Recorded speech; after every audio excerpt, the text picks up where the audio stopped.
What's the meaning of castanets?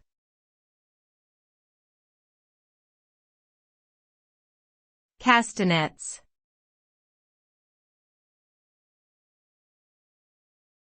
Castanets.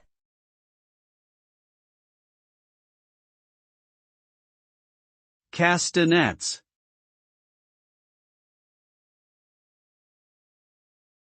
Castanets.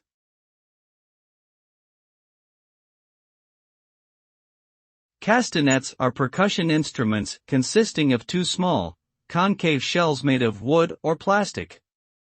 They are held in the hand and struck together to create a clicking sound. Castanets are most commonly used in Spanish and flamenco music to add rhythmic texture and accentuation. The sound produced by castanets can vary depending on the material they are made of, their size and weight, and the skill of the player.